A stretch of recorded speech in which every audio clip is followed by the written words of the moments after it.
Hey, and welcome back to the third-person camera tutorials in Unity 3D. In the last lesson, we learned how to create a follow camera script by using the character's forward vector and up vector to create a target offset for our camera and smoothly translate to that position. So as you can see here, that's what we did last time. This is pretty good, but as you can notice, it's kind of jerky. And the reason this is happening is because our character is updated, his position, since he's a physics object and has a rigid body, his position is updated in fixed update. And in order to give values an update where we're actually moving this translation, we need to go into the character and set his rigid body to interpolate. So now, as you can see, it's a lot smoother. So the difference there is pretty strong. You can see that that's quite a bit smoother. So a lot of people just move their code into late update for camera, but it's not enough. You need to set this to interpolate as well to get values that are accurate in update. Another big win we can make is to add a anti-aliasing script, so that makes it look a lot smoother.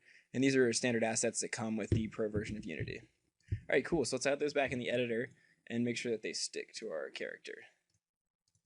Great. Okay. Next thing is if you look at our camera script, it's pretty good, but it seems if you look in our editor view that as we hold left on the stick, our camera is actually orbiting around our player, which isn't quite what we wanted. If you remember from the Mario 64 and Zelda videos that we showed in the introduction, the camera actually orbited around the player. Or sorry, the player orbited around the camera. Here we have the camera orbiting around the player, which isn't quite right, and it's kind of unintuitive, especially as you can see I'm holding back on the stick right now. My character's moving forward. So that's not quite accurate. So how can we fix this? Let's have a look at how Zelda works. This is the Dolphin emulator, and if you go into the graphics mode, you can do this little hack thing where you can do this free look and position the camera in an arbitrary space. So I've moved it above Link, and if you see, if I Z-target and then hold to the left or to the right, Link runs in a circle, which he's running in a circle a fixed distance from our where our camera would be, which is probably around in this area here where this grass has been cut. And what's happening here is, if you can see, it's not totally intuitive just from looking at it from the game view, but he's actually using his forward run animation. So he's not actually running left or right, whereas our character, if we hold left or right, he pivots in that direction. So as you can see, there's kind of like tilting to show that direction. That's not happening here. He's actually running forward as far as the player can tell. So that's why it's a little hard to detect that this is what's actually happening at first. So let's reset the camera and have a look at it. So from this view, you can see it looks like he's running forward, but he's definitely, as you just saw, running in circles. And that makes it a lot easier to run towards the camera and to do a lot of other, just more, I guess, user-friendly camera movement. So now that we've had a look at that, let's go ahead and start coding it. So building off the scripts we had last time, the main difference we need to make is to take our control stick and sort of superimpose it into our game world and make the control stick sort of in world space. And the way that we're going to do that is using quaternion rotation, which is sort of difficult to understand at first, but I think with a couple of debug vectors, it'll make a lot more sense. So let's go ahead and start adding new code. We're going to make a new method that's going to translate our stick to world space. And I'm going to copy in this method, but it's a lot of code, but don't worry, we're going to go through it all. Okay, here's our new method. Let's comment out everything that's doing anything and just have a look at our debug vectors.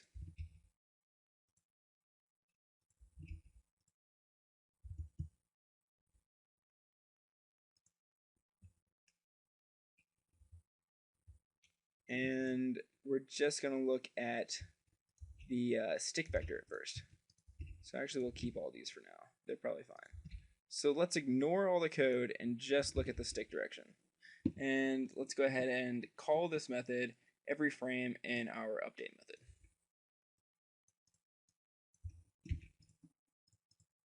So we'll just call it at the end and just kind of pass bonk values into it. We'll just pass direction, and direction we'll just create as a new variable.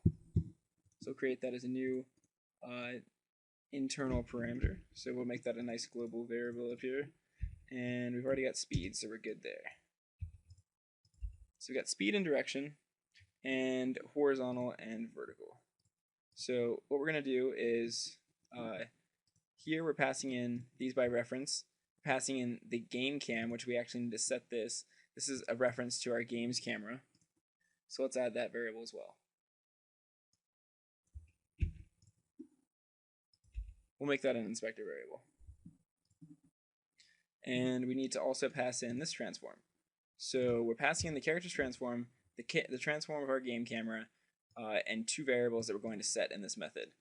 We're not going to do anything with those variables. This is just having a thing in the method, and we'll move this somewhere else once we actually want to do something with it.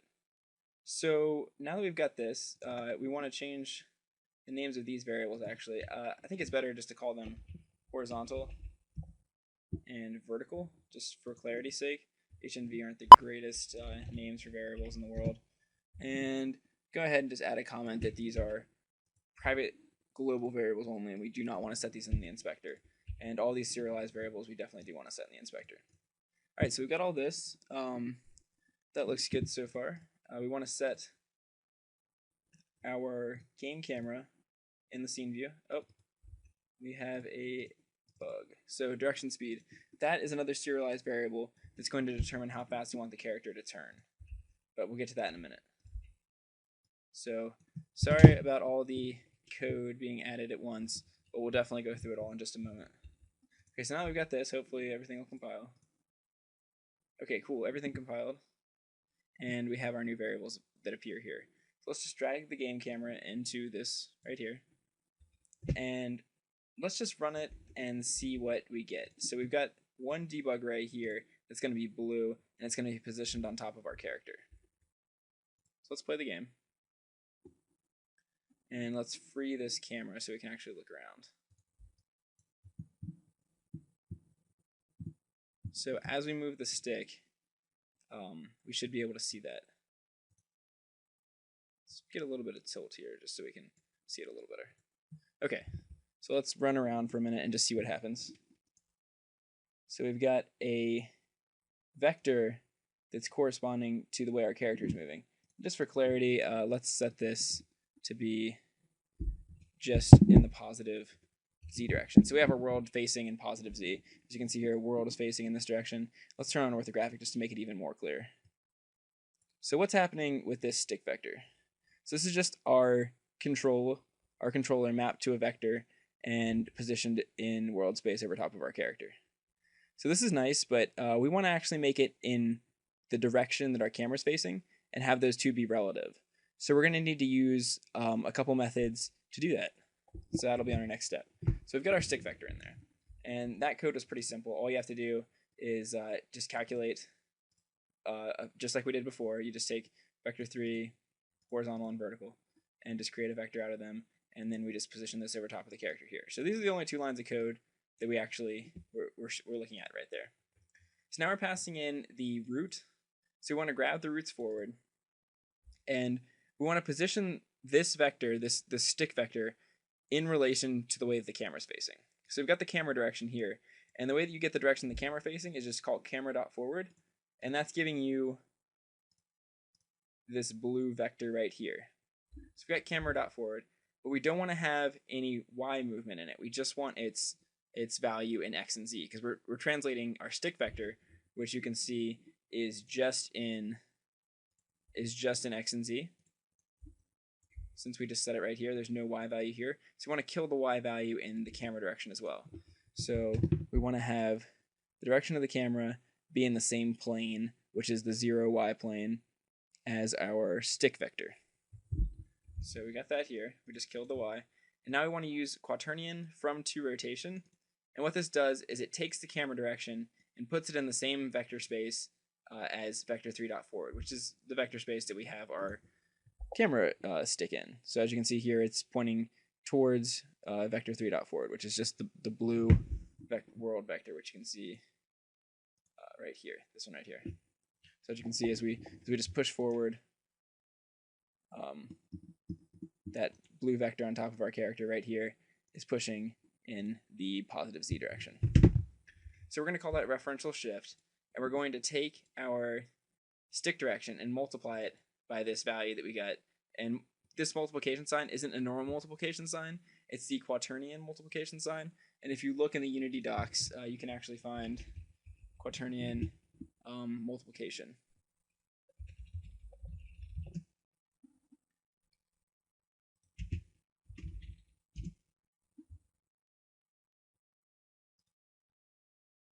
So here's the quaternion docs page.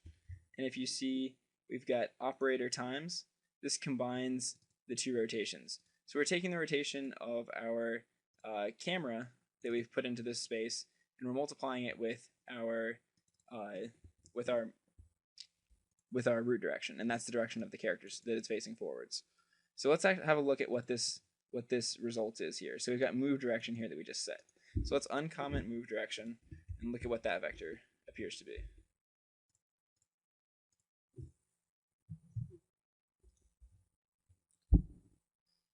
Right, so let's put our camera back on top.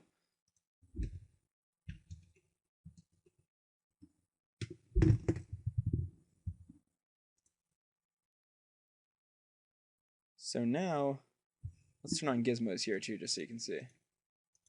We have a vector that's in relation to the camera. So as we move a little bit to the right, I've got the stick move just a little bit to the right. You can see from the camera it's moved just a little bit to the right. Here I'm moving just a little bit to the left. As you can see in this view, it's just a little bit to the left of the camera. So the camera vector is this purple one, and our green one is the vector that we're moving. So it's just giving us an offset from the camera based on the way that we're pointing the stick. So this is useful, and you'll see why in a second. So now we've got this move direction vector, and what we want to do is we want to check whether this move direction is when we're taking the cross product of it, and what that means is, let me get a diagram off that. So here's a diagram off of Wikipedia, and as you can see, if A is on, or if B is on the, depending on the type of the coordinate system, whether B is on the left side or the right side of A will determine whether the cross product is positive or negative. So that doesn't seem immediately useful, but if you think about it, we can tell if our character is moving right or left, whether this vector is in relation to the characters forward. If we're taking this vector and we're moving it in one direction or the other, it'll show us what direction the character should be moving. And this will give us an informed way to change the direction of the character. So let's actually have a look at that, because it's hard to explain in words, but it's very easy to just to see. So we've got this axis sign here. So let's, and it's named that because it's going to tell us what the sign of the angle between these two vectors should be.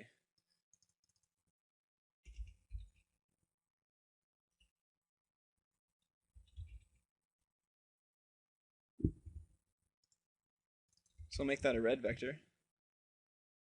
And we're going to disable the vectors in the third person camera, because I think we pretty much understand what these two vectors are doing at this point.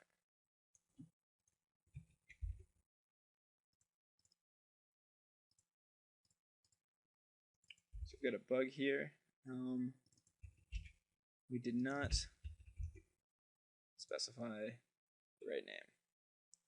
Okay, so let's have a look at what that cross product actually is.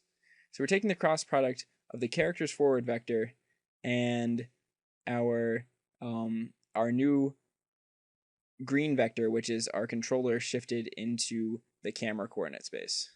So let's actually have a look at what the root direction actually is doing, which is the character's blue vector. It's their forward vector. So if you look at the character, this blue vector here is this root dot forward. So we're having a look at this root dot forward in relation to the stick on the controller put into camera space. I know this is a lot to understand at once, but I think you'll see it and how this works in just a second. So here we go. We've got, let's go to top view again. We've got 90 and 0. As you can see from this behind the back view, if the green vector is to the right of the purple vector, which is the character's forward, you can see the cross product, which is red, is facing down. If it moves to the left, the cross product is facing up, which means it's positive. You can see it right here pretty well. The purple vector and the green vector are the two you should be looking at. So green vector, which is the stick, is on the left side of the character's forward. We have a positive cross product. That means we need to turn left. If it's to the right, that means we have a negative cross product and we need to turn right. So this is just almost like finding the direction that the player is turning the stick. And what we want to do here is, like in Zelda, when you turn the stick, Link sort of adjusts his rotation to match where you're turning the stick to. So if you're running forward and you immediately turn the stick to the left, it's a left turn.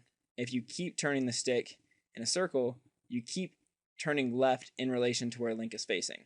So that's the idea behind this, and that's how it's different from the old version. Because the old version, we were just setting the direction to the horizontal value of the stick, which is basically just saying, if the stick's left, run left. If the stick's right, run right, which isn't what's actually happening. We're running and adjusting to a certain angle. So we're running to adjust to a left turn, we're running to adjust to a right turn. It's a little bit more complex, but it definitely feels better in game. Okay, so let's actually have a look at these values now. So we've got all this logic here. We probably don't want to look at this vector anymore. We've determined what direction we need to go, and now we can grab the angle between these two vectors. So if we're looking in game,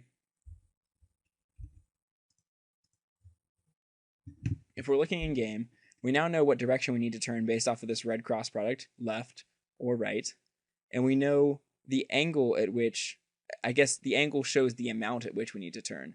So we need to turn about 45 degrees here, about 90 degrees here, about 135 degrees here, and so on. So we need to adjust to that rotation. And it's pretty easy to find the angle between two vectors, so we just need to find the angle between the purple vector and the green vector. To do that, you just do, we've got this value here called angle root to move. So that's the amount that we want the root to move to adjust to an angle. And that angle is just the difference between the root direction, which is purple vector, and move direction, which is green vector. So let's find the angle between those two, and that'll give us the amount we want to turn. The direction comes from the axis sign. So we've got the axis sign, which is the red vector, showing us the direction we need to turn, and the amount we need to turn is just based off this angle. So that's pretty easy. And then to just get it to be between left and right, we just want to divide it by 180, which is a hemisphere. And that is it. And now we've got this idea of having a speed to our direction. And all that means is we're multiplying the direction by something, which is going to make it just a bigger value than it would normally be. And that's just going to make them turn faster. Okay, cool. Let's feed these values into our character controller. Because right now we're not doing anything. We're just changing these values here. Now if we move it right here, it's a big difference because we're now going to delete our old speed calculation. We were just doing the exact same thing. We've got speed out here. Passing by value is different from passing by reference. We're passing by reference here. So we're actually taking whatever value we feed into this function, and we're going to modify it and return it back. So this is just a handy way of being able to, I guess, pseudo return two values. This is just a feature that's really great in languages like C# and C++. So we're going to send in the direction and the speed. We're going to set them in here, and then we're going to send them to our character controller. And instead of sending horizontal here, we want to send direction. So let's have a look at what that is. Let's go back into Unity and hit play. If you want to, you can set a different value for this direction speed, but about 3 I think is pretty good. So let's have a look at what that changed. Looks like nothing. And the reason for this is because we're still using this pretty mediocre camera that always sits behind the character's back. And because the camera always sits behind the character's back, it's going to change this referential shift that we had in here. It's based on the camera forward. That's always going to be the same as the character's forward. So that's not good. We want to make a camera that can look at any face of the player. So this camera can look at Link's side, his front, his back, any side of the character. Our camera can only look at our character's back. So how can we fix that? Well, we need to go into our third-person camera script, and we need to change what we're doing in late update. So instead of calculating based off of just this idea of moving back and moving up, let's just calculate based off of moving a fixed distance from the character, no matter what way he's facing. So to do that, we want to have a look direction. So we're going to create a new variable called lookdir.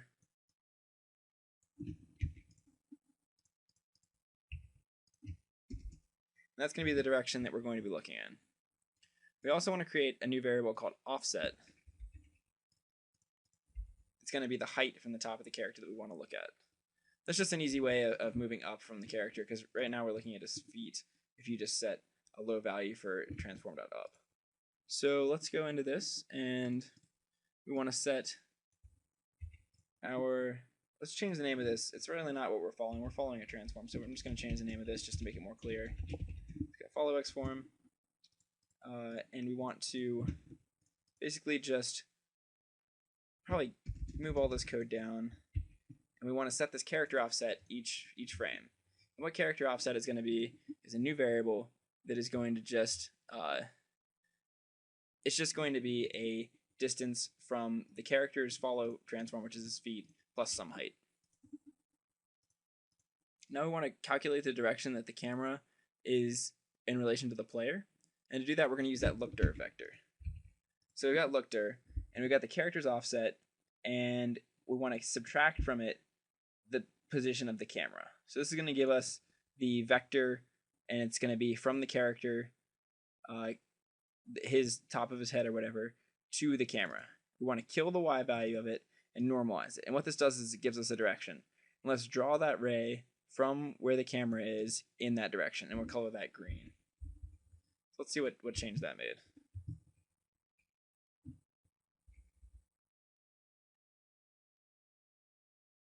It's hard to see it. I'm not sure if it drew it. 1 second.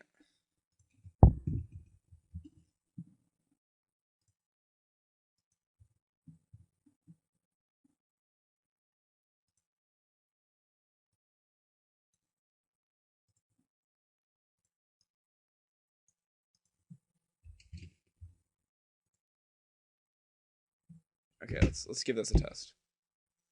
Okay, it's not drawing it right now. We need to see what we have as our error. Character offset minus the transform. Okay, that was just a stupid mistake. I didn't save the file.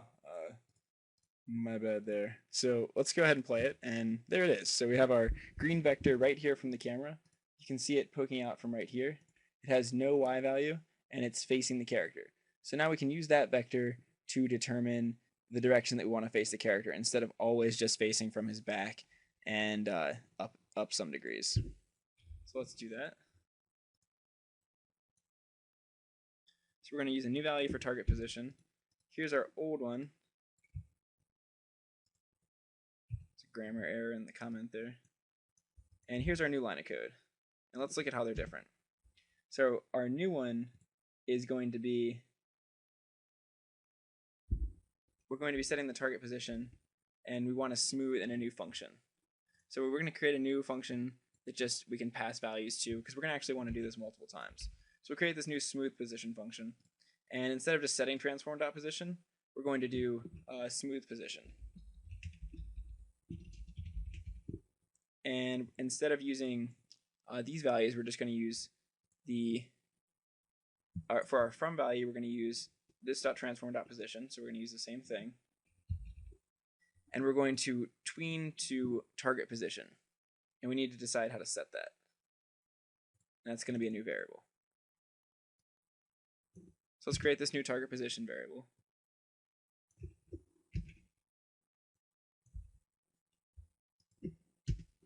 So target position is going to be the offset plus the up times the distance up. So that's the same. And we've got this new look direction and a new distance away. So this was the old target position up here. As you can see, it's pretty similar, but we're actually going to be doing, instead of using follow x form.forward times distance away, we're using something different now. We're using the look direction that we just calculated. It's just the direction to the character, rather than just from his back. So that's handy. We're going to delete this.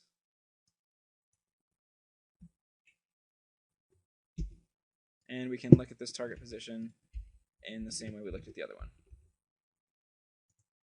Oh, we've got some bugs right here. Some errors in the code. I should keep saying bugs. Okay, so what's wrong here? Cam smooth. Okay, we've got two new variables that we need to be using. And those two things are just some damping variables. This vector 3.smoothDamp, it moves over a certain damping time. It's just an alternative to vector 3.lerp. I think it looks a little bit better. It still does the same idea of just tweening between two positions, but I think this is a little bit more predictable because you can actually feed it a time that it should take. Okay, cool. So that is no longer a problem. So how does this look different? Okay, that's automatically already pretty different. We have our camera that can look at any direction of the player. So now we can run towards the camera, which we could not do before. It's running a little slow. Minimizing dolphins seem to have helped a bit. Okay, so now we can run, and we're not quite orbiting the camera, but we're definitely running towards that angle. As you can see, the purple vector is moving towards the green vector. Wherever I position the green vector, the character runs and tries to reach that goal. So this is a lot more like the behavior that we were looking for, which was exemplified here, where we turn in a direction and Link moves to face that direction. And this lets us do things like continue to turn the stick. This was something we couldn't do before, and now we can rotate in circles just based on turning the stick, which is a lot nicer. So yeah, that's the first step. So we got one more thing we want to do, and that's this behavior of sort of rotating around the camera. Because right now, if we just run to the right or left, we don't quite manage to run in a circle around the camera. We run in a curve, but not quite a circle. And it's too wide of a circle. We definitely want to be just running straight in those directions. So the way that we're going to do this is we're going to do some work in fixed update and controller logic.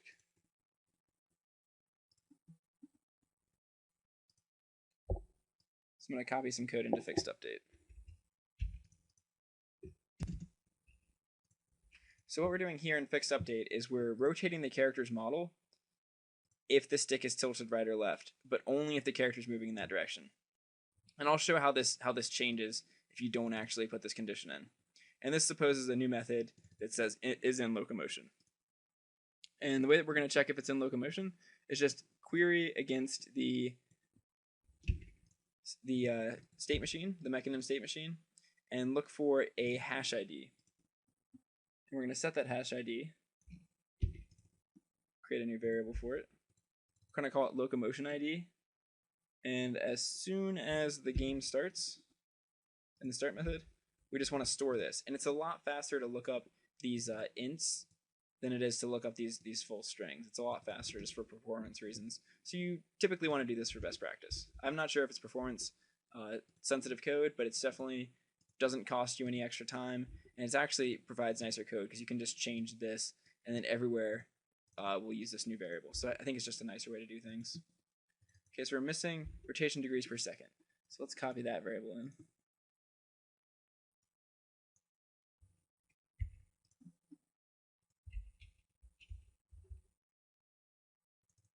And we need state info, which is just our animator state info.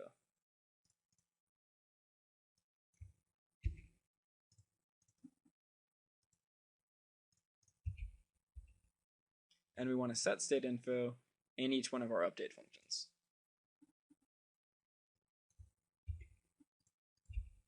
Okay, cool. So now we've added a lot of code there. So let's just make sure this compiles. Great, it compiles. So what did we do here? We added this new rotation degrees per second, which is going to be how many seconds it takes for our character to rotate in a full 360 if you're holding the stick perfectly to the right or left. So that's all that's doing. And we added a couple new functions here. We've got this is in locomotion that just checks if the state info, the current state info for the animation, if that name hash is equal to our hash for the locomotion ID. And this right here just comes from our state tree. So we've got our state tree here. And we have the base layer, which is this name right here. So you're going to want to use this for here. And then the name of our blend tree, which is locomotion. So if we're in this blend tree on this layer, then we don't want to, then we want to say that we're in locomotion. So what this function in fixed update does is it checks if we're in locomotion, and then it grabs a rotation amount. So this looks like a long line of code. It actually is a long line of code. And what it's doing is it's tweening between a rotation amount of 0 and a rotation amount of the rotation degrees per second. And that's based on the value of the horizontal joystick. So if we're holding it all the way to the right or left, we're going to give it a value of, if it's less than 0, we want to give it a value of 1. If it's greater than 0, we want to give it a value of, sorry, if it's less than 0, you want to give it a value of -1, greater than 0, you want to give it a value of 1. And we're just tweening between these two vectors, and we're doing that based on the amount of the horizontal joystick. So if we hold this all the way to the right, this right here will return 0. It'll return 0, 1, 0. If we hold it all the way to the left, it'll return 0, -1, 0. If we let it go still, it'll give you 0, and it'll just give you a 0 vector, vector 3.0. So we're just doing this tweening using this ternary operator here between these vectors right or left. So that's the rotation amount, and this is all done on the y-axis. So we're actually turning the character's y-axis, sort of like turning a top. So like we're turning Link to the left like a top here, and we're turning Link like a top to the right here. And that's just based off of how we're holding the joystick. So that's what that logic does. And then delta rotation is a quaternion that we're forming from these Euler angles that we just set here.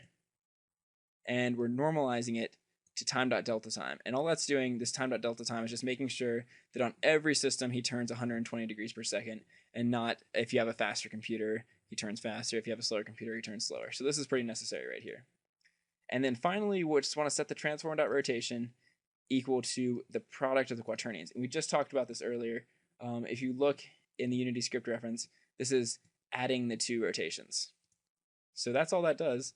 And if you want to save this and have a look at it, game plays quite differently now.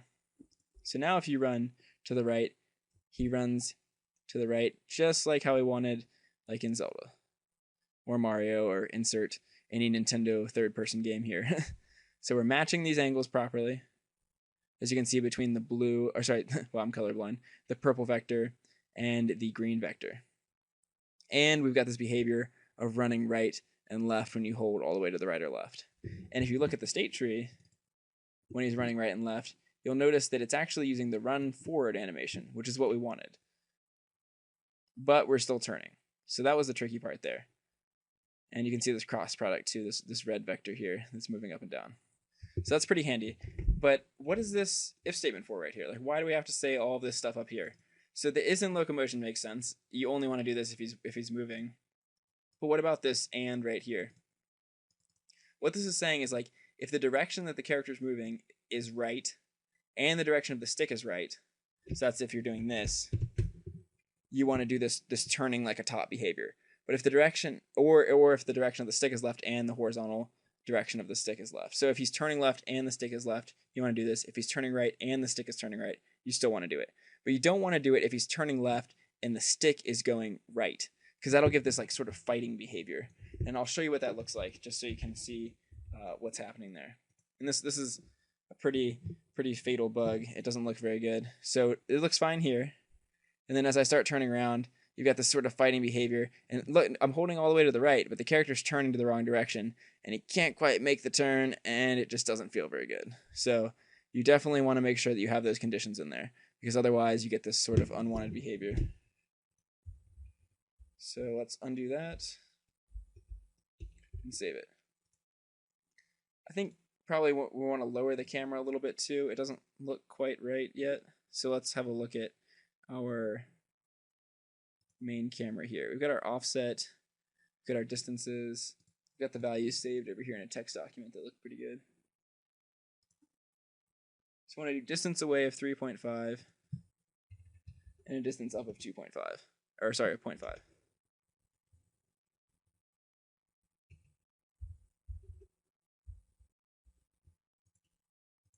We could probably actually get rid of the offset or the distance up. We probably don't need them both, but hey, they're in there. Doesn't look quite right still.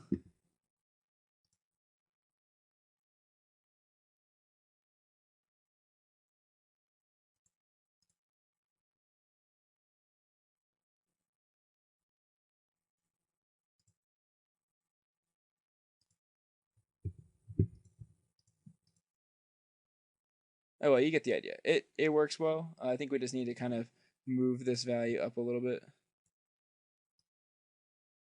Maybe away a little bit. That looks better. So yeah, you just gotta tweak these values until you get something that you think looks good. But there we go. We got the behavior we wanted.